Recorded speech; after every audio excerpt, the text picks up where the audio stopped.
easy money. Empty halls, quiet rooms, nothing but the occasional nurse making rounds. But he quickly learned the truth. Attacks only ever happened at night. No one said it out loud, of course, but he heard the whispers. The way the nurses spoke in lowered voices. The way the doctors avoided certain corridors after midnight. There were stories, things that never made the reports. Patients who disappeared. Doors found open that should have been locked. Shadows moving against the flow of the light. Jacob didn't believe any of it. Not at first. He told himself it was the kind of paranoia night brings. A trick of exhaustion. Nothing more. But then came the first night he saw it. It was just past 2 a.m. The building was silent.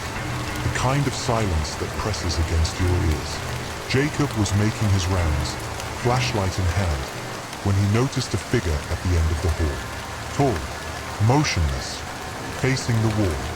He called out, but his voice came back to him hollow. The figure didn't move, didn't turn, didn't breathe. And when Jacob raised his flashlight, there was nothing there. The hall was empty.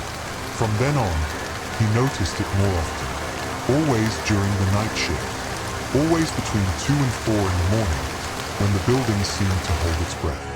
One night, he passed an empty patient room and saw the silhouette again. Standing by the bed, leaning over something that wasn't there. When he stepped inside, the room was dark. Silent.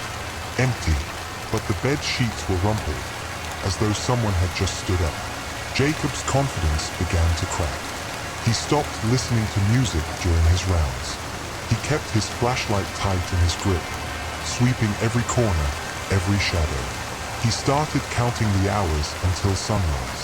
But the nights were long, and the figure kept returning. The nurses noticed too. One of them, an older woman who'd worked there for decades, pulled him aside. Her eyes were tired, haunted. "Don't follow it," she whispered. "That's how they get you." He wanted to ask more, but she refused to speak of it again. And so the nights dragged on, each one heavier than the last. The figure grew bolder. Sometimes Jacob saw it at the far end of the corridor, sometimes in the reflection of a window, even though nothing was behind him. Once, when he turned a corner, it was there, so close he could almost touch it. And yet, every time he blinked, it vanished. He began to wonder if he was losing his mind.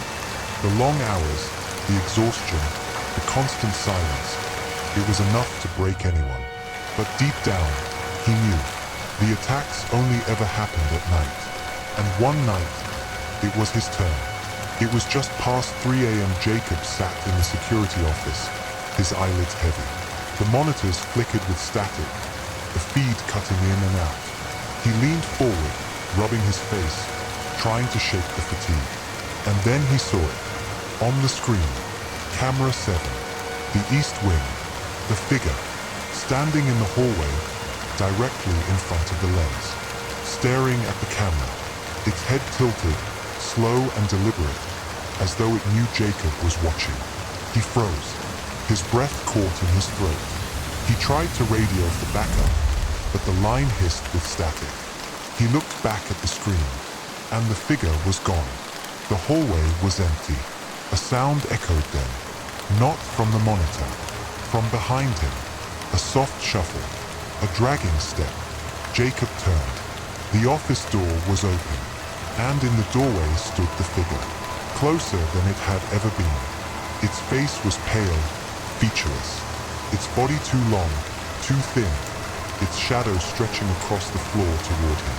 It didn't move fast. It didn't have to. It only stood there, waiting, filling the room with a weight so heavy Jacob couldn't breathe. He scrambled back, knocking the chair over, slamming the door shut. His heart hammered in his chest. He locked the door, pressed his back to it, tried to convince himself it was a dream, a trick, a nightmare born of fatigue. But then, the lights in the office flickered. The monitors went black, and when they returned, the figure was gone. Or so he thought, because when he turned, when his eyes adjusted to the dim glow of the screens, he saw it.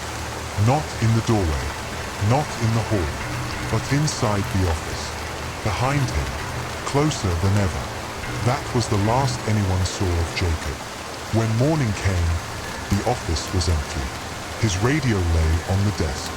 His flashlight was on the floor, and the monitors showed nothing but static. The hospital filed the report as an unexplained disappearance. Another night shift casualty. The nurses didn't look surprised. They only whispered among themselves, because they all knew the truth. The attacks only happen at night, and when the figure chooses you, there is no escape. The halls will seem longer, the shadows will grow deeper, and sooner or later, you will see it. Standing, waiting, closer each time, and when it finally reaches you, you won't have time to scream, because the night shift never ends. Not for you, not once it finds you. What awaits Jacob during the night? Hit the like and subscribe button and check to find out in the next episode in the Echoing Abyss what's going on at the night shift.